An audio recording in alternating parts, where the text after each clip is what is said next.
कौन कौन आया है देखा जाए।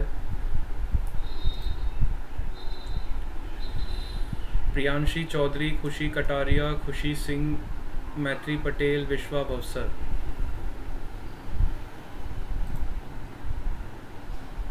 अनु प्रसाद, अच्छा ईद का चांद भी आया है। अनु प्रसाद इज ऑल्सो प्रेजेंट। ये हमारे कुछ स्पेशल गेस्ट भी आए हैं आज, है ना। और कौन आया है स्पेशल गेस्ट कौन है, चीफ गेस्ट कौन है आज बताओ। चीफ गेस्ट का वेलकम जरूर करा करो बेटा, कभी कभी आ जाते हैं बेटा ये, इनका वेलकम जरूर करना चाहिए हमेशा। यस, और कौन है, हितेश राजपुरोहित, ये भी हमारे चीफ गेस्ट आए हैं, दूसरे चीफ गेस्ट हितेश राजपुरोहित।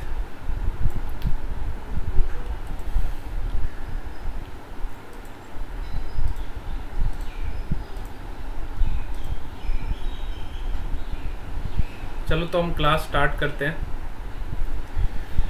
अच्छा, मैं आपके साथ कुछ डिस्कशन करना चाहता था पहले एग्ज़ाम से रिलेटेड, है ना। Pooja Patel is also join, okay. Maitri Shah is also join. Good afternoon to all of you once again.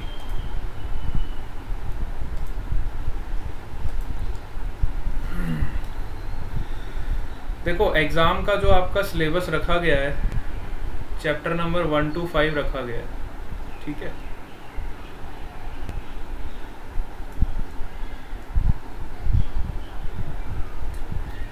और रही बात आपके जो डिलीटेड सिलेबस की, तो उस पर फोकस करने से कोई फ़ायदा मुझे लगा नहीं, ठीक है। क्योंकि जो रिडक्शन का आपका सिलेबस है उसको रिड्यूस करने का कोई फ़ायदा ही नहीं हुआ। मैं आपको जैसे कि एग्जांपल बताता हूँ तो आपको समझ आ जाएगा। जैसे कि आपका यूनिट एंड डायमेंशन वाला फर्स्ट चैप्टर आपका है फिजिकल वर्ल्ड, ठीक है।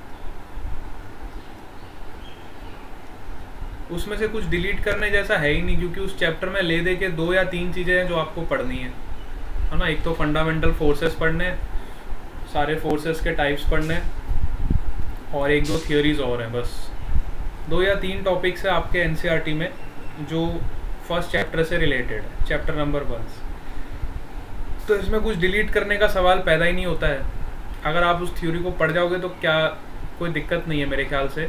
2 या 3 चीज़ें ही हैं पूरे चैप्टर में, ले दे के 3 थ्योरीज है खाली, है ना। अगर आपने चैप्टर पढ़ा होगा तो आपको पता होगा, है ना। ठीक है, ये बात सबको क्लियर है।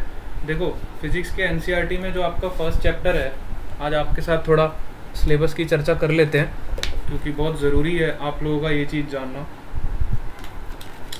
एक तो आपका है फंडामेंटल फोर्सेस इन नेचर, ये तो हम सबको पढ़ना ही पढ़ना है, उसमें कोई दिक्कत नहीं है। फंडामेंटल फोर्सेस हम सबको पता होने चाहिए, कितने टाइप्स के फंडामेंटल फोर्सेस होते हैं फिजिक्स में, बहुत इंपॉर्टेंट। इसके अलावा आपका जो है नेचर ऑफ फिजिकल लॉज का नेचर भी आपको पता होना चाहिए।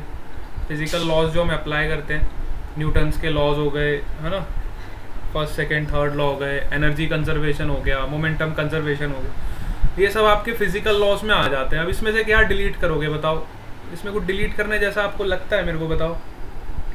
पहले 1-2 टॉपिक है जिसमें आपको फिजिक्स के स्कोप बताए गए हैं, वो आप नहीं पढ़ो तो चलेगा, लेकिन ये 3 थ्योरीज तो इंपॉर्टेंट है, इसको आप एक रीडिंग भी मार लोगे तो मुझे नहीं लगता इससे ज़्यादा आपको इसमें कुछ करने की ज़रूरत है। बताओ, खुद के दिल से पूछ के बता दो मेरे को, क्या इसमें से कुछ डिलीट करने जैसा आपको लगता है? खुद से पूछ के बताओ, क्या इसमें कुछ डिलीट कर सकते हो? क्या डिलीट करोगे इसमें? भले आपके सिलेबस में रिडक्शन हो भी जाएगा तो भी उस रिडक्शन का कोई फ़ायदा नहीं है, क्योंकि ये तो इंपॉर्टेंट चीज़ें हैं, इसमें कुछ डिलीट करने का फ़ायदा ही नहीं है। सेकेंड टॉपिक आपका देखो बताता हूँ, सेकेंड चैप्टर है आपका, that is your unit and dimension. तो यूनिट एंड डायमेंशन में से एक भी पार्ट डिलीट नहीं किया गया। यूनिट एंड डायमेंशन पूरा का पूरा चैप्टर इंपॉर्टेंट है, यूनिट एंड डायमेंशन पूरा का पूरा चैप्टर इंपॉर्टेंट है।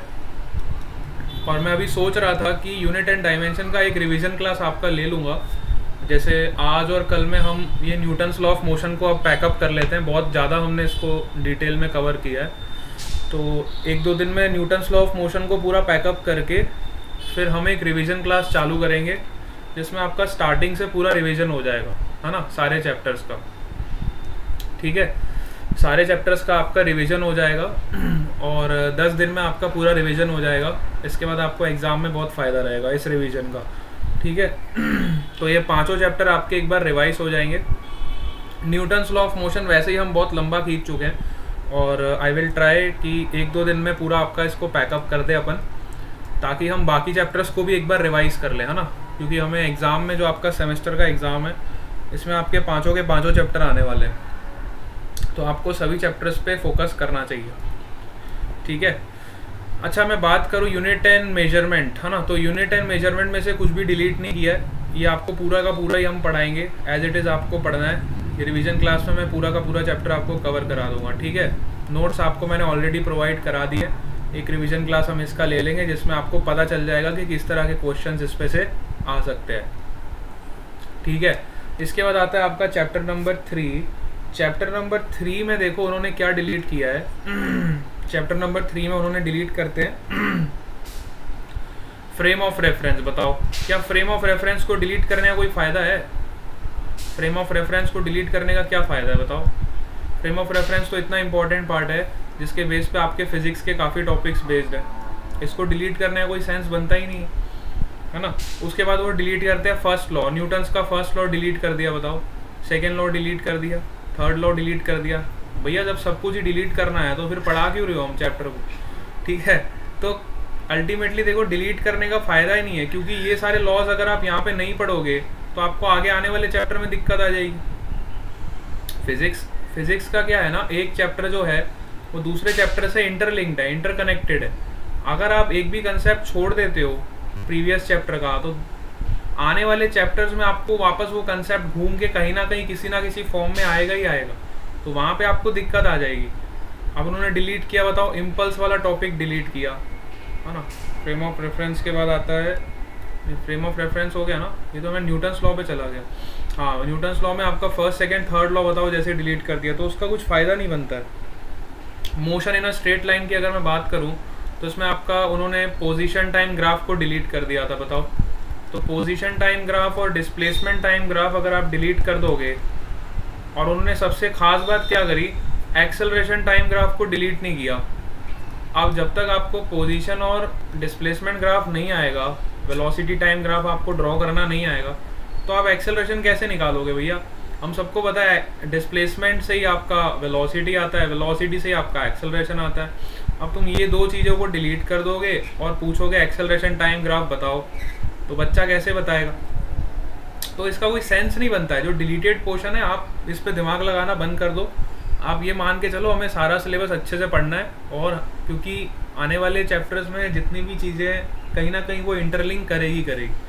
ठीक है, इसके अलावा देखो आपका जो मोशन इन अ प्लेन है, मोशन इन अ प्लेन में से कुछ भी डिलीट नहीं किया है।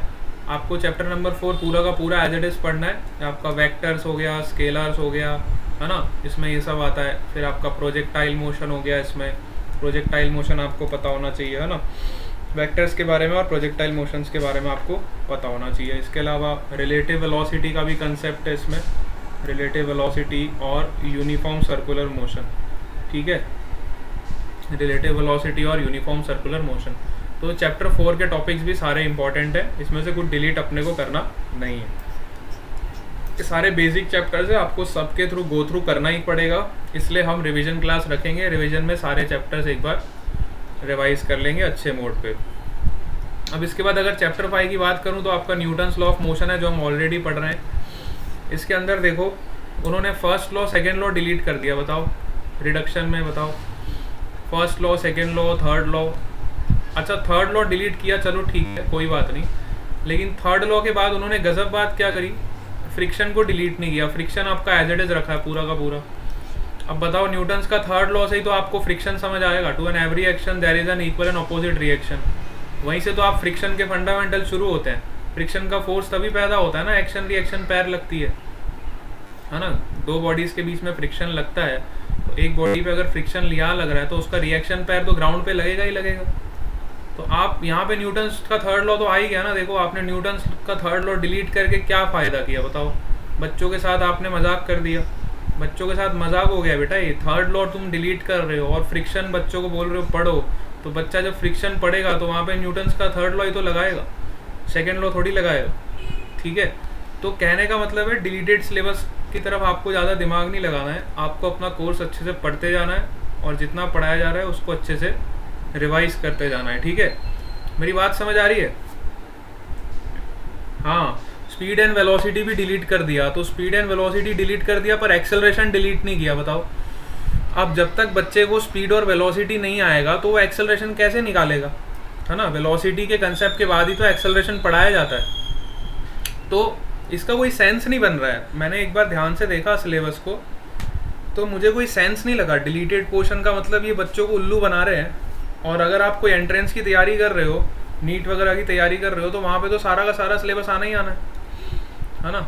अगर आप नीट वगैरह की तैयारी कर रहे हो या फिर आप जेई की तैयारी कर रहे हो, जो भी एग्ज़ाम की आप प्रिपरेशन कर रहे हो, उन्होंने तो अभी तक कोई गाइडलाइन दी नहीं है, उन्होंने तो पूरा सिलेबस ही रखा है ना? तो आप एनसीईआरटी को बेस बना के चलो और एनसीईआरटी को हमें पूरा अच्छे से करना है। आप यही फोकस दिमाग में रख के चलो, फोकस में आपका एनसीईआरटी पूरा रहना चाहिए। 100% आपको एनसीईआरटी का एक एक line to line, word to word cover करके चलना है। ठीक है, बिल्कुल भी ये मत सोचो कि इतना परसेंट डिलीट हो गया, ये हो गया, फलाना हो गया, ठिकाना हो गया, उसकी तरफ दिमाग लगाने जाओगे तो उसका कोई एंड रिजल्ट नहीं निकलेगा, है ना?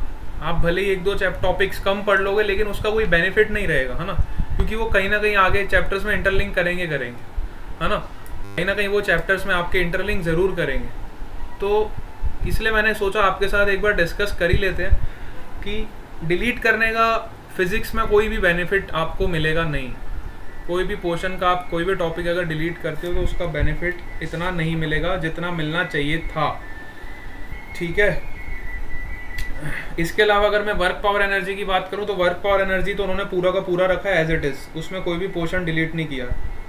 सेंटर ऑफ मास वाला भी चैप्टर में आपकी एक टॉपिक डिलीट किया खाली उन्होंने, दैट इज़ योर एक टॉपिक कौन सा, ये perpendicular and parallel axis theorem, बस। और ग्रेविटेशन की बात करूं तो ग्रेविटेशन में खाली कैपलर्स लॉ उन्होंने डिलीट किया, इसके अलावा सारा का सारा रखा है पोर्शन, है ना? ग्रेविटेशन में खाली आपका कैपलर्स लॉ डिलीट हुआ है, जो कि खाली 5% फॉर्म करता है ग्रेविटेशन का। 95% सिलेबस आपको पढ़ना ही पढ़ना है, सीधी सी बात तो ये है। इसके अलावा जो जो टॉपिक्स इंपॉर्टेंट होंगे उसको हम रिवीजन में वापस से लेंगे ताकि आपकी तैयारी बहुत अच्छे से हो जाए। ठीक है, तो मैंने आपको मेन मोटो हमारा यही है, आप बिल्कुल भी डिलीटेड सिलेबस की तरफ ध्यान ना दें, आप सिर्फ एनसीईआरटी को बेस बना के चले।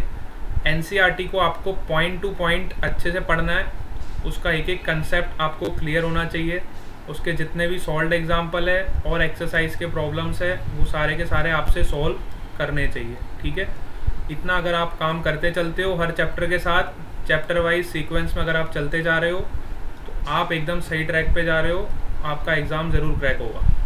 ठीक है, इसके अलावा कोई भी अगर आपको कुछ बोलता है बेटा ये सिलेबस डिलीट हो गया, वो डिलीट हो गया, फलाना हो गया, ढिमकाना हो गया, वो सब वर्ड्स पे कोई बिलीव करने की ज़रूरत नहीं है।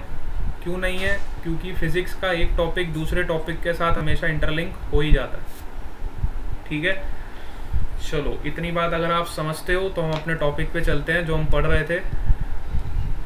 अब आ जाओ न्यूटन्स लॉ ऑफ मोशन पे। ठीक है, चलो न्यूटन्स लॉ ऑफ मोशन पे आ जाओ। तो कल मैंने आपको स्प्रिंग से रिलेटेड जो भी कंसेप्ट था सारा बता दिया था, है ना? स्प्रिंग वाला पार्ट सबको क्लियर हो गया बेटा? आप किसी भी ब्लॉक पे अगर स्प्रिंग लगाया होगा तो आप उस सिचुएशन को हैंडल कर सकते हो ना। अगर मैं स्प्रिंग लगा के आपको एक ब्लॉक दे दूं और बताऊं बेटा what is the value of spring force, you can calculate now easily. Spring constant अगर दे दूं, सपोज करो 100 न्यूटन पर मीटर, और मास दे दूं आपको 50 ग्राम्स। ठीक है, so you can easily handle this type of situation. आपको मैंने बोला कि बेटा इक्विलिब्रियम में फाइंड करो what is the value of spring force, है ना? स्प्रिंग फोर्स का वैल्यू अगर आपको निकालना है तो you can easily find the value of spring force. ठीक है, इस तरह के क्वेश्चंस हमने कल किए थे, ये वाले सबको क्लियर है ना? इसमें किसी को कोई डाउट है तो बताओ। स्प्रिंग वाले प्रॉब्लम्स में स्प्रिंग वाला कंसेप्ट हमने कल डिस्कस कर लिया था, फिर भी किसी को कोई दिक्कत है तो you can tell, otherwise we will go for a new concept that is your spring balance. यहाँ तक सब क्लियर हो? Everyone clear up to this point? Yes और नो? ओके। बाकी बच्चे सोते रहते हैं क्या सब हैं? कमेंट करने में भी आपको इतनी आलस आती है? एक कमेंट करने में इतना सोचते हैं जैसे पता नहीं मैंने क्या पूछ लिया। चलो ठीक है, आज मैं आपको बताता हूँ स्प्रिंग बैलेंस का कंसेप्ट, है ना? Hello, yes, okay okay okay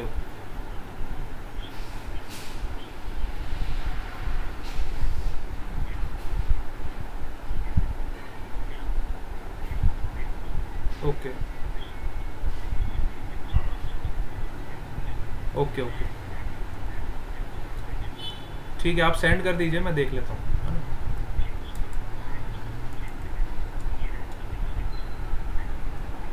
ठीक है ठीक है ठीक। अच्छा, आज हम बात करने वाले थे स्प्रिंग बैलेंस की, ठीक है? ये वाला पार्ट हमारा क्लियर है।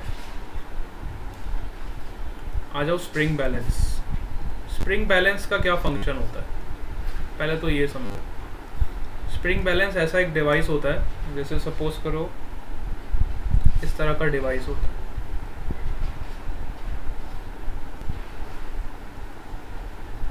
इसमें यहाँ पे एक हुक लगा होता है और यहाँ पे हमने एक मास लगाया होता है। यहाँ पे कैलिब्रेशन होता है, यहाँ पे आपको रीडिंग मिलती है जो भी है, और यहाँ पे हम एक मास लगा देते हैं, ठीक है? इस तरह के डिवाइस को हम बोलते हैं स्प्रिंग बैलेंस। आपने जनरली देखा होगा स्प्रिंग बैलेंस आपको लैबोरेटरीज में देखने को मिलता है, फिजिक्स की लैब में। अगर अब तो पता नहीं, एक्सपेरिमेंट्स लॉकडाउन की वजह से हम करा नहीं पा रहे, नहीं तो स्प्रिंग बैलेंस का आपको एक एक्सपेरिमेंट होता है। ये एक्सपेरिमेंट्स कराया जाता है आपको लेबोरेटरी में। डिफरेंट मासेस से आपको रीडिंग लेना होता है ना? डिफरेंट मासेस से हम रीडिंग लेते हैं, M1 मास, M2 मास, M3 मास, M4 मास। डिफरेंट मासेस हम यहाँ पे लटकाते हैं और हमें पता चलता है कि अलग अलग रीडिंग कितनी आ रही है ना। यहाँ पे हमें रीडिंग्स पता चलती है डिफरेंट। इस तरह के डिवाइस को हम स्प्रिंग बैलेंस बोलते हैं। अब स्प्रिंग बैलेंस का फंक्शन क्या होता है वो देखो। सबसे पहले स्प्रिंग बैलेंस का फंक्शन सबसे ज़्यादा ये होता है कि यहाँ पे हमने कितना मास इसके हुक पे लगाया है ना? ये इसका हुक होता है, हुक पे हमने कितना मास ऐड किया है, ये उस पर टेंशन को मेजर कर लेता है। तो जैसे कि अब मैं इस मास का FBD अगर ड्रॉ करूँ तो ये मैं मास को बनाऊँगा और इस हुक पे जो स्ट्रिंग लगी है ऐसे है, इस पर टेंशन ऊपर की तरफ होगा और इसका mg नीचे की तरफ होगा। तो अभी ये मास आपका बैलेंस सिचुएशन में है ना? जब आपने मास लटकाओगे तो यहाँ पे जो स्प्रिंग बैलेंस होगा, इसमें जो स्प्रिंग होगी वो स्प्रिंग नीचे की तरफ खींचेगी। समझ रहे हो बात को? स्प्रिंग बैलेंस का मतलब यही हुआ कि इसमें स्प्रिंग है और जब स्प्रिंग से आप कोई मास लटकाते हो तो वो स्प्रिंग जो है आपकी इलोंगेट होगी, है ना? आपकी जो स्प्रिंग होती है वो इलोंगेट होती है ना? स्प्रिंग जो होती है वो इलोंगेट होती है। तो स्प्रिंग बैलेंस का ये प्रिंसिपल होता है, जब आप इस पे मास लटकाते हो तो आपकी स्प्रिंग इलोंगेट होती है और यहाँ पे आपका एक पॉइंटर होता है, वो पॉइंटर से हमें रीडिंग पता चलती है। जितना ज़्यादा आपका मास होगा उतना ज़्यादा ये पॉइंटर नीचे की तरफ आएगा, ठीक है? जितना ज़्यादा मास होगा उतना ज़्यादा पॉइंटर आपका नीचे की तरफ आएगा। तो सपोज करो आपका मास नीचे की तरफ आ गया और फाइनली आके ये इक्विलिब्रियम पोजीशन में आ गया, ठीक है? अभी ये सिचुएशन में इक्विलिब्रियम में आपका मास, इससे ज़्यादा नीचे ये नहीं जा सकता, है ना? तो फाइनली इस पर एक टेंशन डेवलप हो जाएगा, इसको मैंने नाम दे दिया T, और इसका मास mg है नीचे की तरफ। तो इन इक्विलिब्रियम सिचुएशन आपका जो टेंशन है वो कौन बैलेंस कर लेगा? mg बैलेंस कर लेगा। तो जितना भी टेंशन का वैल्यू होगा वो यहाँ पे हमें रीडिंग में पता चल जाएगा, और जितना भी मास आप यहाँ पे लटकाओगे उतना टेंशन यहाँ पे क्रिएट हो जाएगा और वो टेंशन इस रीडिंग में हमें पता चल जाएगा। ये फंक्शन होता है आपके स्प्रिंग बैलेंस का। समझ आया? क्लियर हुआ सबको? स्प्रिंग बैलेंस का फंक्शन पता चला किस तरह से वर्क करता है ये? हाँ बेटा, देखो इधर एक एग्जांपल से समझते हैं इसको अपन, तो आपको ज़्यादा क्लियर होगा। सपोज करो मैंने एक स्प्रिंग बैलेंस लिया,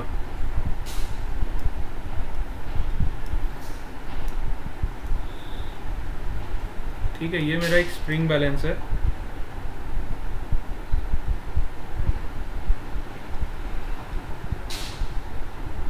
और इसको मैंने एक दूसरे स्प्रिंग बैलेंस से अटैच कर दिया।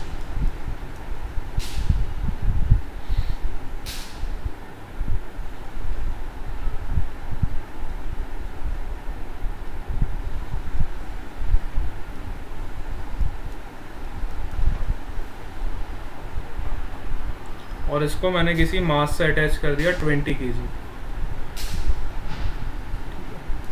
इसको मैंने किसी मास से अटैच कर दिया विच इज ऑफ 20 kg। ठीक है, 20 किलो का मैंने मास लगा दिया और ये दो स्प्रिंग बैलेंस लगा दिया। This is your spring balance 1, this is your spring balance 2। ठीक है, अब मुझे फाइंड करना है कि what is the reading in spring balance 1 and what is the reading in spring balance 2। What is the reading in spring balance 1 and what is the reading in your spring balance 2। ठीक है, दोनों spring balance में मुझे reading find out करना है कितना होगा। ठीक है, तो हम सबको बताएं कि स्प्रिंग बैलेंस क्या रीड करता है। स्प्रिंग बैलेंस इस हुक पे जितना मास लटकाया होता है उसकी रीडिंग हमें देता है। ठीक है, इस हुक में आपने जितना मास लटकाया है उसकी वजह से जो टेंशन क्रिएट होगा वो रीडिंग हमें स्प्रिंग बैलेंस देता है। तो पहले हम ब्लॉक का FBD बनाएंगे। तो ब्लॉक का FBD आप सबसे पहले ड्रॉ करोगे। ब्लॉक आपका 20 किलो का है तो इसकी mg तो सबसे पहले लगेगी नीचे की तरफ विच इज़ योर 20g। इसके अलावा यहाँ पे एक स्ट्रिंग कनेक्टेड है, तो इस स्ट्रिंग पे टेंशन होगा, टेंशन ऊपर की तरफ होगा।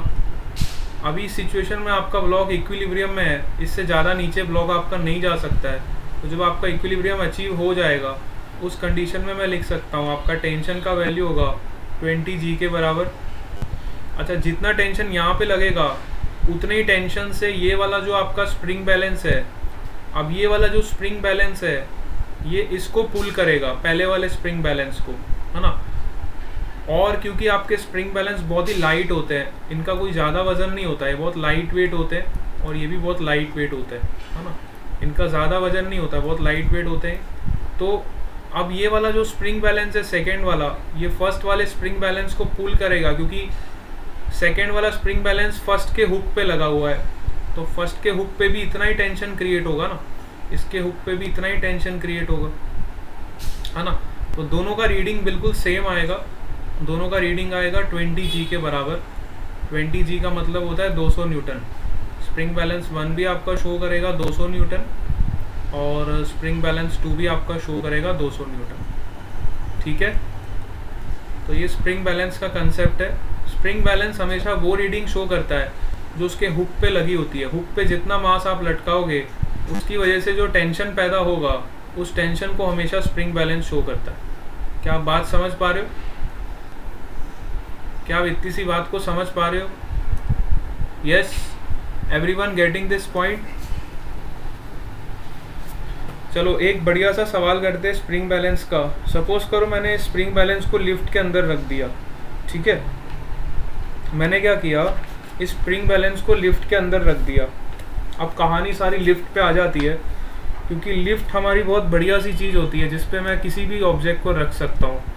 मुझे काफ़ी मज़ा आता है लिफ्ट का यूज़ करने में। देखो इधर मैंने क्या किया, एक लिफ्ट लिया, दिस इज़ योर एलिवेटर, और इसके अंदर मैंने क्या किया, एक स्प्रिंग बैलेंस लटका दिया ऐसे। सपोज करो आपका एक स्प्रिंग बैलेंस मैंने यहाँ पे लटका दिया और इसके हुक पे मैंने कितना मास लगा दिया, इसके हुक पे मैंने मास लगा दिया 10 kg। ठीक है, अब ये लिफ्ट का एक्सेलरेशन ऐसे गिवन है और इसकी वेलोसिटी भी ऐसे गिवन है। अब ध्यान से देखो, पहला case, first case, what will be the reading of the spring balance. हमें स्प्रिंग बैलेंस का रीडिंग निकालना है हर केस में। What will be the reading of the spring balance in each cases. तो फर्स्ट केस आपका ये है जब आपका एक्सेलरेशन का वैल्यू 0 है और वेलोसिटी का वैल्यू भी लिफ्ट का 0 है, ठीक है। First condition is that when your acceleration of the lift is 0 and velocity is also 0। तो हम सबको पता है कि जो आपका स्प्रिंग बैलेंस होता है ये हमेशा टेंशन रीड करता है जो इस ब्लॉक पे लगेगा, है ना। तो सबसे पहले आप क्या करो, हमेशा इस ब्लॉक का FBD बना लो, है ना। 10 kg का ब्लॉक है तो 10G आपका नीचे की तरफ लगेगा और आपका टेंशन ऊपर की तरफ लगेगा, ठीक है। अब ये लिफ्ट आपका एक्सेलरेशन कितना दिया हुआ है, 0 दिया हुआ है, तो ये ब्लॉक का भी एक्सेलरेशन आपका ऊपर की डायरेक्शन में 0 हो जाएगा और वेलोसिटी भी आपकी 0 गिवन है।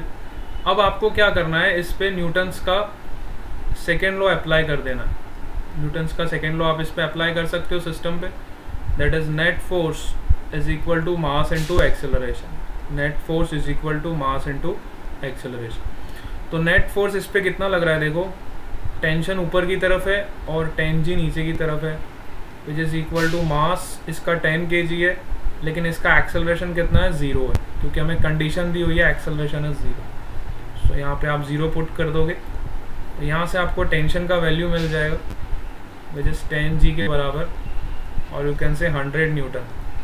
तो ये आपका स्प्रिंग बैलेंस का रीडिंग होगा। तो स्प्रिंग बैलेंस आपका यहाँ पे कितना शो करेगा, 100 न्यूटन शो करेगा। स्प्रिंग बैलेंस का रीडिंग कितना आएगा, 100 न्यूटन के बराबर आएगा। चलो अब इस क्वेश्चन को थोड़ा और इंटरेस्टिंग बनाते हैं। सपोज करो, अब हम सेकेंड केस डिस्कस करते हैं। सेकेंड केस में हमने क्या किया, सपोज करो अब मैंने इसको एक्सेलरेशन अभी भी 0 रखा। अब आप लोग मुझे बताओगे, एक्सेलरेशन को मैंने अभी भी 0 रखा और वेलोसिटी को मैंने कर दिया 2 मीटर पर सेकेंड। अब आप में से कोई बता सकता है what is the reading of spring balance in this case? If your acceleration is 0 and velocity is 2 meter per second, then what is the value of your spring balance? अब spring balance की reading में क्या value हमें मिलेगी जब आपका acceleration 0 हो जाएगा और वेलोसिटी कांस्टेंट हो जाएगा? यस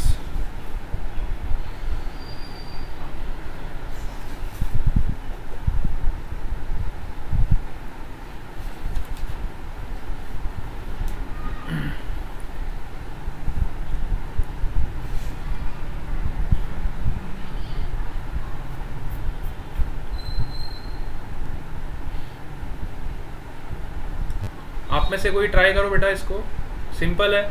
देखो एक्सेलरेशन 0 है, वेलोसिटी 2 मीटर पर सेकेंड है। पहले वाले केस में आपकी वेलोसिटी 0 थी। वेलोसिटी का मतलब है यहाँ पे आपकी इनिशियल वेलोसिटी, है ना, इनिशियल वेलोसिटी जिससे आपकी लिफ्ट ऊपर की तरफ जा रही है, और ये आपका इनिशियल एक्सेलरेशन, ठीक है। तो वेलोसिटी आपकी जब 2 मीटर पर सेकेंड होगी इनिशियली, तो क्या स्प्रिंग बैलेंस की रीडिंग में कोई चेंज आएगा? पहले तो सोचने का सवाल ये है, क्या स्प्रिंग बैलेंस की रीडिंग में कोई भी चेंज आएगा कि नहीं आएगा? तो कोई भी चीज़ आपको एनालाइज करनी है तो मैंने आपको जो चीज़ बताई आपको वही चीज़ वापस ड्रॉ करनी है। सबसे पहले आप FBD ड्रॉ करोगे 10 kg का, देखोगे कौन कौन से फोर्सेज उस पर लग रहे हैं। तो एक तो इस पर 10G का फोर्स लग रहा है नीचे की तरफ, और इस पर टेंशन लग रहा है ऊपर की तरफ। अब आपका एक्सेलरेशन वापस इस केस में 0 है ब्लॉक का, और वेलोसिटी आपको दी हुई है ऊपर की तरफ 2 मीटर पर सेकेंड। वापस से आप न्यूटन्स का सेकेंड लॉ लगाओ। आपको एक ही चीज़ बार बार करनी है, न्यूटन्स का सेकेंड लॉ लगाना है, which is net force is equal to mass into acceleration. बताओ, यही चीज़ उन्होंने डिलीट कर दी, न्यूटन्स का सेकेंड लॉ डिलीट कर दिया। बेटा न्यूटन्स का सेकेंड लॉ ही डिलीट कर दोगे तो बच्चा पढ़ेगा क्या? मेरे को तो यही नहीं समझ आया, डिलीटेड पोर्शन का कोई लॉजिक ही नहीं समझ आया। Net force is equal to mass into acceleration, ठीक है। तो नेट फोर्स कितना हो जाएगा, T minus 10G। Net force आपका हो जाएगा T माइनस 10G के बराबर, which is equal to mass into acceleration. तो मास तो हमें पता है और एक्सेलरेशन इसका 0 गिवन है। अगेन आपकी रीडिंग में देखो कोई भी चेंज नहीं आएगा, टेंशन का रीडिंग वापस सेम आएगा, विच इज़ 100 न्यूटन। तो क्या इस वेलोसिटी से कुछ फ़र्क पड़ा हमें? नहीं, इस वेलोसिटी से हमें कोई भी फ़र्क नहीं पड़ा, क्योंकि न्यूटन्स के सेकेंड लॉ में हम एक्सेलरेशन का यूज़ करते हैं। जब तक आपका एक्सेलरेशन ज़ीरो रहेगा, आपकी रीडिंग में कोई भी चेंज नहीं आएगा। इस पॉइंट को हमेशा नोटिस करके रखो।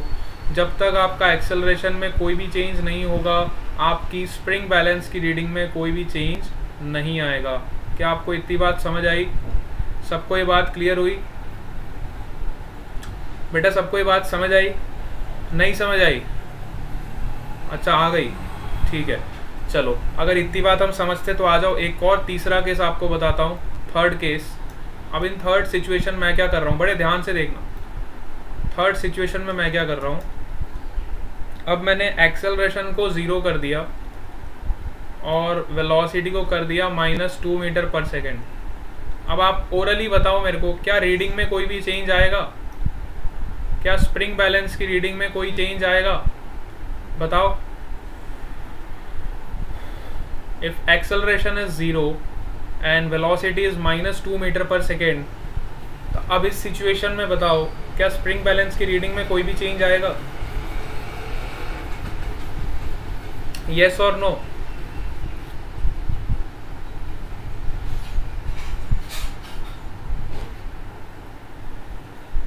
स्प्रिंग बैलेंस की रीडिंग में कोई भी चेंज आएगा आपके हिसाब से? सोच के बताओ। फिर से सिचुएशन को देखो, acceleration is zero, velocity is -2 meters per second, then what is the reading of spring balance? Diagram is again same, this is your diagram, ठीक है। वही सिचुएशन की बात कर रहा हूँ। लिफ्ट में आपका स्प्रिंग बैलेंस लगा हुआ है और ये मास हमने वहाँ पे टाई किया हुआ है। कंडीशन क्या रखी है? कंडीशन को ध्यान से देखो, acceleration is again zero, velocity is -2 metre per second. Yes, there will be no change, बिल्कुल सही जवाब। There will be no change in the reading of your spring balance. Spring balance में वही सेम रीडिंग आएगा, which is 100 Newton के बराबर। चलो, इससे हमें एक बात पता चल गई कि वेलोसिटी का कोई भी इफेक्ट इस पर नहीं पड़ेगा। चलो, let us discuss one another case, case number 4। अब मैंने क्या किया, एक्सेलरेशन का वैल्यू चेंज कर दिया। एक्सेलरेशन कर दिया +2 मीटर पर सेकेंड स्क्वायर और वेलोसिटी को कर दिया 0। अब मुझे बताओ, what is the value of reading of spring balance? क्या स्प्रिंग बैलेंस की रीडिंग में कोई चेंज होगा? पहले तो ये बताओ, क्या चेंज होगा कि नहीं होगा? Sir your voice is cutting. अच्छा, वॉइस अभी भी कट हो रहा है क्या? हाँ, स्प्रिंग बैलेंस की रीडिंग में चेंज होगा, very good. There will be change in your spring balance reading, है ना। स्प्रिंग बैलेंस की रीडिंग में अभी भी चेंज होगा। अब क्यों होगा देखो, अब फ्री बॉडी डायग्राम ड्रॉ करो। क्यों चेंज होगा? क्योंकि एक्सेलरेशन में चेंज हुआ, इतना हमें पता चल गया। वेलोसिटी से हमें कोई मतलब नहीं है, वेलोसिटी तुम 0 कर दो, नेगेटिव कर दो, पॉजिटिव कर दो, हमें कोई मतलब नहीं है। जब एक्सेलरेशन में चेंज होगा तो हमारे स्प्रिंग बैलेंस की रीडिंग में चेंज होगा ही होगा। क्यों होगा? देखो इधर, ये मेरा मास है 10 किलो का, ये मेरा 10 kg का मास है, इस पर आपकी स्प्रिंग लगी हुई है, इस पर कुछ टेंशन होगा T, इसका mg नीचे की तरफ है और ये एक्सेलरेट कर रहा है अपवर्ड डायरेक्शन में with an acceleration of +2 metre per second square. Now you will apply Newton second law of motion on this system. इस सिस्टम पे आप न्यूटन्स का सेकेंड लॉ अप्लाई करो और देखो कि रीडिंग में क्या चेंज आ रहा है। तो again you will apply net force is equal to mass into acceleration. तो नेट फोर्स कितना हो जाएगा इस ब्लॉक पे? इस ब्लॉक पे नेट फोर्स हो जाएगा T - 10g, ये आपका नेट फोर्स हो गया, which is equal to mass is your 10, acceleration is 2। So ये हो जाएगा आपका टेंशन का वैल्यू यहाँ से कितना आ जाएगा देखो, टेंशन का वैल्यू हो जाएगा आपका 100 + 20 which is equal to 120 newton. ठीक है, तो यहाँ से आपको टेंशन का वैल्यू मिल जाएगा विच इज़ 120 न्यूटन। तो हमें पता चला कि जब आपका एक्सेलरेशन ऊपर की तरफ था तो आपके रीडिंग में चेंज आ गया, मतलब आपका टेंशन क्या हुआ? इंक्रीज़ हो गया। ठीक है, अगर मैं पहले वाले केस से इसको कंपेयर करूं तो पहले वाले जितने भी केसेस थे यहाँ पे आपका टेंशन कितना था? 100 न्यूटन। है ना। जब आपका एक्सेलरेशन 0 था तो हर केस में आपका टेंशन कितना आ रहा था, 100 न्यूटन आ रहा था। लेकिन जैसे ही आपका एक्सेलरेशन अपवर्ड डायरेक्शन में +2 मीटर पर सेकेंड स्क्वायर हो गया तो आपका टेंशन का वैल्यू इंक्रीज हो गया, which is 120 Newton.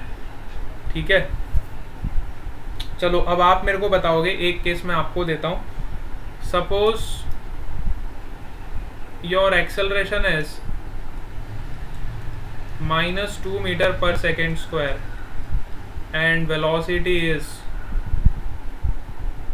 0 meter per second. Now find out what is the value of spring balance, what is the reading of your spring balance.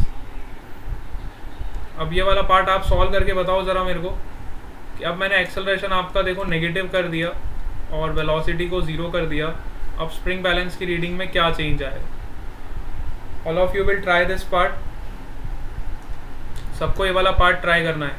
हाँ देखो, विश्वा ने आंसर निकाल दिया 80 न्यूटन, बिल्कुल सही जवाब है बेटा, 80 Newton is the correct answer. ठीक है, क्यों 80 न्यूटन हो गया, वापस आपको एफबीडी बनाना पड़ेगा, सबको निकालने दो बेटा, सबका आंसर 80 न्यूटन आना चाहिए। ठीक है, वापस 10G का फोर्स लग रहा है, टेंशन का फोर्स ऊपर लग रहा है, एक्सेलरेशन अब आपका नेगेटिव हो गया, नेगेटिव का मतलब डाउनवर्ड डायरेक्शन में। ठीक है, तो अब आप जब T माइनस 10G लिखोगे net force which is equal to mass into acceleration, acceleration आपका नेगेटिव हो जाएगा ना, तो -2 लिखोगे आप, नेगेटिव मतलब -2 लिखोगे तो ये कितना हो जाएगा, टेंशन का वैल्यू 100 - 20 विल बी 80 न्यूटन। ठीक है, तो अब आपका टेंशन क्या हो जाएगा, कम हो जाएगा, मतलब स्प्रिंग बैलेंस का रीडिंग में चेंज आ जाएगा। ठीक है, चलो अब बताओ क्या इस केस में कोई चेंज होगा। अब मैंने क्या किया, आपका एक्सेलरेशन का वैल्यू कर दिया +2 मीटर पर सेकेंड स्क्वायर और वेलोसिटी का वैल्यू कर दिया -2 metre per second. What is the value of your spring balance reading. इस केस में स्प्रिंग बैलेंस का क्या रीडिंग होगा बताओ।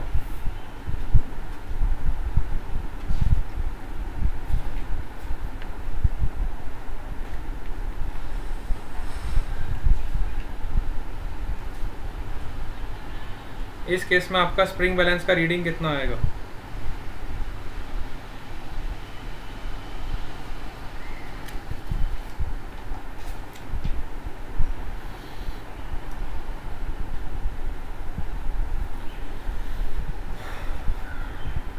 चलो 80 न्यूटन वाला सबने निकाल दिया। अब ये वाला केस भी आप लोग ट्राई करोगे। ये वाला केस देखो, इसमें मैंने क्या किया है, एक्सेलरेशन का value +2 metre per second square कर दिया और वेलोसिटी का वैल्यू कर दिया -2 मीटर पर सेकेंड। एक्सेलरेशन का वैल्यू कर दिया +2 मीटर पर सेकेंड स्क्वायर और वेलोसिटी का वैल्यू कर दिया -2 metre per second. Now what is the value of reading in your spring balance. अब स्प्रिंग बैलेंस की रीडिंग में क्या चेंज आएगा, सब लोग ट्राई करोगे।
यस बेटा, किसी ने आंसर निकाला?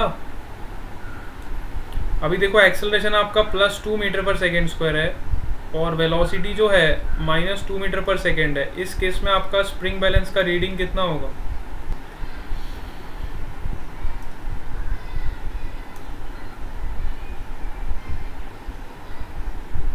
जल्दी से बताओ, सबको ट्राई करना है। ये पार्ट सबको क्लियर होना चाहिए, अब बहुत इंपॉर्टेंट है।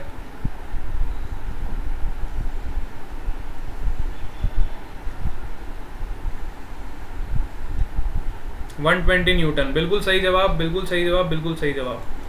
सबका आंसर बिल्कुल सही आया है। देखो मैंने आपको अभी भी बताया था, हमें वेलोसिटी से कोई मतलब नहीं है। आप वेलोसिटी को मत देखो, वेलोसिटी वो कुछ भी दे दे, -2 दे दे, +2 दे दे, इनिशियल वेलोसिटी से हमें कोई फ़र्क पड़ने वाला नहीं है, क्योंकि न्यूटन्स का जब हम सेकेंड लॉ लगाते हैं तो वहाँ पे आप एक्सेलरेशन को यूज़ करते हो। बच्चों को वेलोसिटी को देखना ही नहीं है, मत देखो, भूल जाओ इसको। आपको कंफ्यूज करने के लिए दे दिया उसको। आपको सिर्फ एक्सेलरेशन को देखना है और फ्री बॉडी डायग्राम को बनाना है। तो फ्री बॉडी डायग्राम बनाओ। ये आपका 10G फोर्स हो गया, ये आपका टेंशन हो गया, और एक्सेलरेशन आपको प्लस दिया हुआ है which is 2 metre per second square. बस इतनी इन्फॉर्मेशन के साथ आप नेट फोर्स निकाल लो इस सिस्टम का। तो नेट फोर्स कितना हो जाएगा, which is T - 10G which is equal to 10 into acceleration is 2। तो यहाँ से आपका आंसर आ जाएगा 120 न्यूटन। ठीक है, समझ आया? तो इस तरह के क्वेश्चंस में हमने क्या कंक्लूड किया, ये देखो कि स्प्रिंग बैलेंस जो है, अब कंक्लूडिंग पॉइंट्स आपको लिखा रहा हूँ जो आपको पता होने चाहिए। स्प्रिंग बैलेंस क्या करता है? Spring balance always reads the value of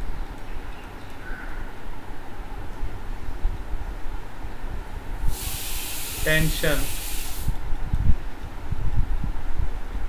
which is created at the hook, which is created at your hook।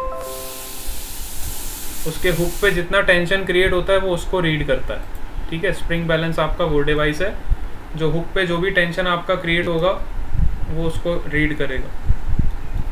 जब आपका स्प्रिंग बैलेंस हम लिफ्ट में रखेंगे, है ना, when your spring balance is kept in a lift, then you have to analyze the acceleration part. If your acceleration is positive, जब आपका acceleration positive था upward direction में, तो आपका टेंशन का वैल्यू जो था वो इंक्रीज हो गया था, और जब एक्सेलरेशन आपका नेगेटिव था विच इज डाउनवर्ड डायरेक्शन में, तब आपका टेंशन का वैल्यू क्या हो गया, डिक्रीज हो गया। ठीक है, इसके अलावा जो तीसरा पॉइंट आपको दिमाग में रखना था, that is velocity has no effect on the tension of string।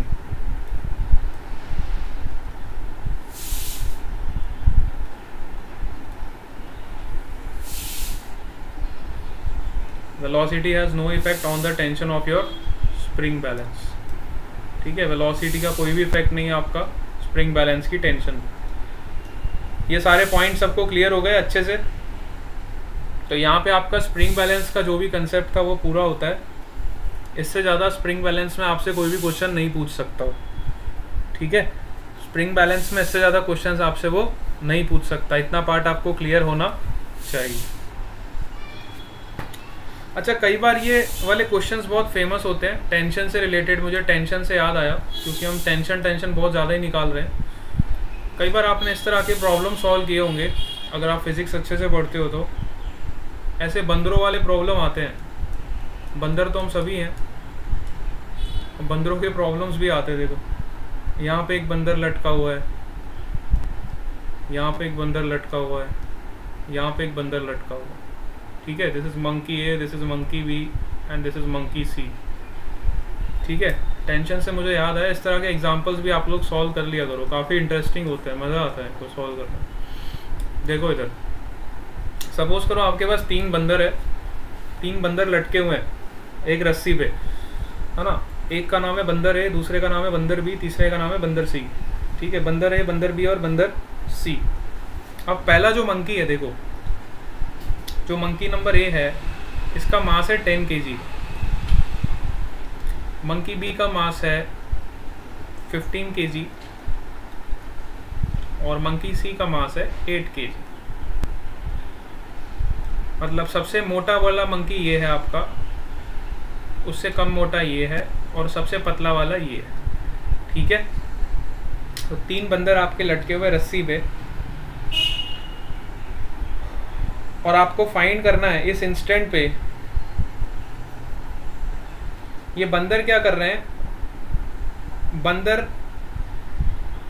नीचे की तरफ आ रहे हैं, बंदर क्या कर रहे हैं, नीचे की तरफ आ रहे हैं with a constant acceleration of 2 metre per second square. 2 metre per second square से ये बंदर आपके नीचे की तरफ आ रहे हैं। ठीक है, कौन से बंदर की बात कर रहा हूँ, सब बंदर की बात नहीं कर रहा हूँ। अब यहाँ पे मैं बताता हूँ आपको, जैसे सपोज करो, थोड़ा इस प्रॉब्लम को और अच्छा बनाते हैं। आपका ए वाला जो बंदर है ये 2 मीटर पर सेकेंड स्क्वायर से नीचे की तरफ आ रहा है। बी वाला जो बंदर है वो 1 मीटर पर सेकेंड स्क्वायर से ऊपर की तरफ जा रहा है। और सी वाला जो बंदर है वो 0.5 मीटर पर सेकेंड स्क्वायर से नीचे की तरफ जा रहा है। तीनों बंदर का एक्सेलरेशन अलग अलग है। ठीक है, 3 बंदर है, तीनों का मास भी अलग है, तीनों का एक्सेलरेशन भी अलग है, तीनों रस्सी पे जा रहे हैं, इस एक्सेलरेशन से इतने मास के हैं। ठीक है, अब आपको फाइंड करना है what will be the value of tension. Tension इस पॉइंट पे कितनी होगी। जैसे सपोज करो पॉइंट आपका डी है, what will be the value of tension at this point D.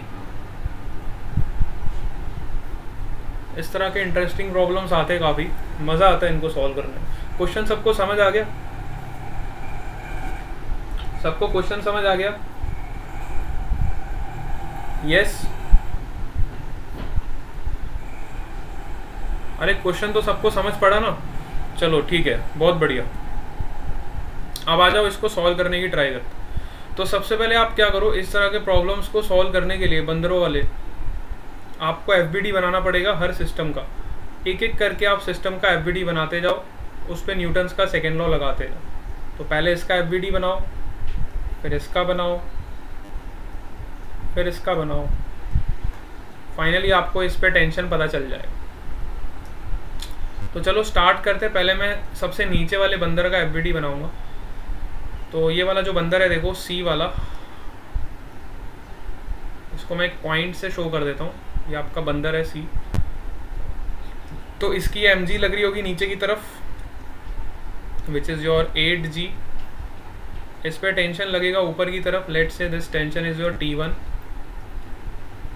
और इसका जो एक्सेलरेशन है वो नीचे की तरफ है, which is 0.5 metre per second square. ठीक है, अब इसके अलावा तो कोई फोर्स इस पे नहीं लग रहा है। तो अब न्यूटन्स का सेकेंड लॉ लगाओगे इस पे सब। तो net force is equal to mass into acceleration. तो नेट फोर्स इस पे कितना हो जाएगा, सी वाले बंदर पे आपका नेट फोर्स कितना हो जाएगा, देखो T1 minus 8g which is equal to, acceleration negative है, देखो ऊपर फोर्स पॉजिटिव है, नीचे एक्सेलरेशन नेगेटिव। तो उसको मैं कैसे लिखूंगा, इसका मास है 8, acceleration is negative which is minus 0.5।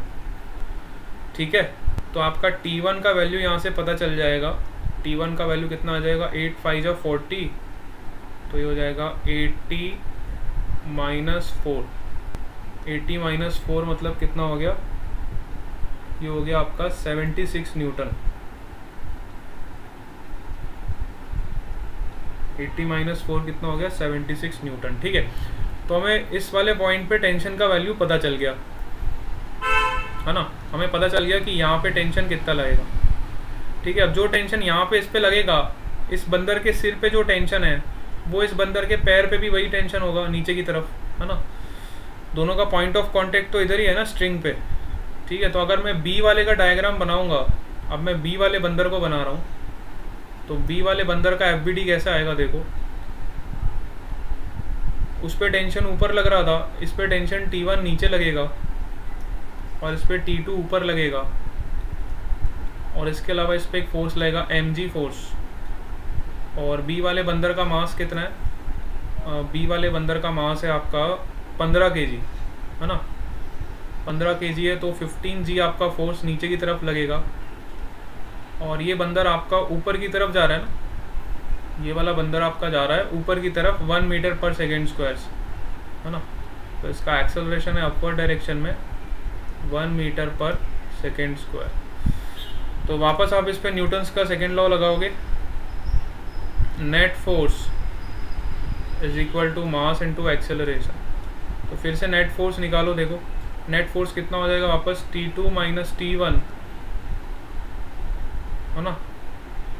T2 minus T1 minus mg, तीन फोर्सेस अब यहाँ पे देखो, T2 minus T1 minus 15g which is equal to mass into acceleration. Mass is 15 and acceleration ऊपर की तरफ है तो उसको पॉजिटिव लिया है +1। तो ये आपका यहाँ से आपको T2 का वैल्यू पता चल जाएगा। T2 कितना हो जाएगा, T1 प्लस 15g प्लस 15, तो ये हो जाएगा T1 का वैल्यू कितना आया था 76 न्यूटन प्लस 150 प्लस 15, तो ये आपका T2 का वैल्यू आ जाएगा। कितना हो जाएगा ये, इसको ऐड करके बताओ ज़रा। 150 और 15 कितना हो गया 165, और 165 और 76 कितना हो जाएगा 165 और 76 आपका हो जाएगा 241। ठीक है, तो ये टेंशन आपका हो जाएगा 241 न्यूटन के बराबर। ठीक है, टेंशन किसके बराबर हो जाएगा 241 न्यूटन के बराबर हो जाएगा। ठीक है, सबको समझ आए ये बात। चलो अब हम निकालते हैं what is the value of tension. अब हम तीसरे वाले बंदर का एफबीडी बनाने जा रहे हैं, लास्ट बंदर है अपना, ये है बंदर नंबर C। अब इस पे देखते हैं कौन कौन से फोर्सेस लग रहे हैं। तो B वाले बंदर पे देखो T2 आपका ऊपर की तरफ लग रहा था, तो A वाले बंदर पे आपका T2 नीचे लगेगा और T3 आपका ऊपर लगेगा। ठीक है, C वाले बंदर पे आपका T2 नीचे की तरफ लगेगा और T3 आपका ऊपर की तरफ लगेगा।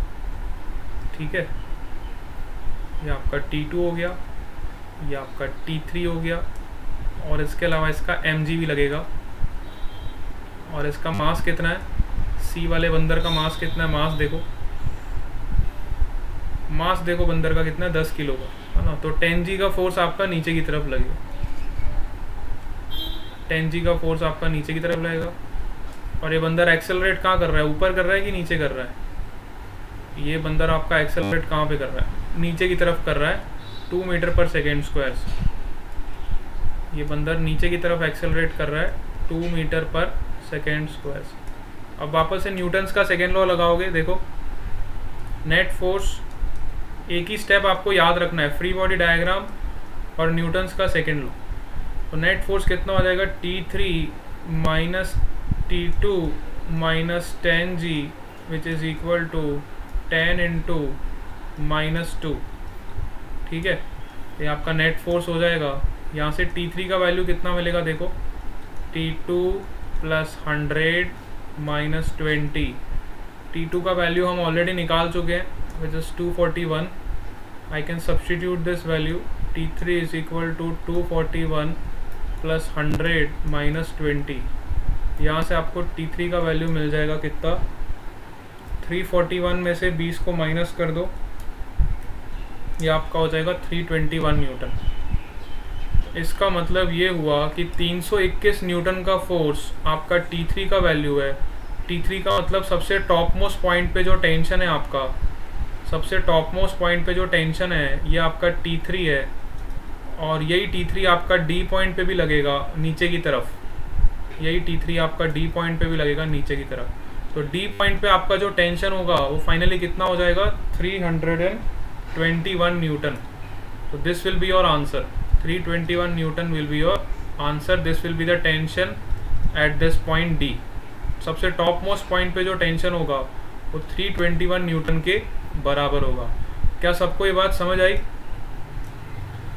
सबको प्रॉब्लम समझ आए वाला? काफ़ी इंटरेस्टिंग प्रॉब्लम है और काफ़ी मज़ेदार है। आप चाहो तो 4 से 5 बंदर लटका लो, 6 बंदर लटका लो, 10 लटका लो, कंसेप्ट तो वही रहेगा। आप 10 बंदर लटका के सॉल्व करके देख लेना घर पे, कंसेप्ट विल बी सेम।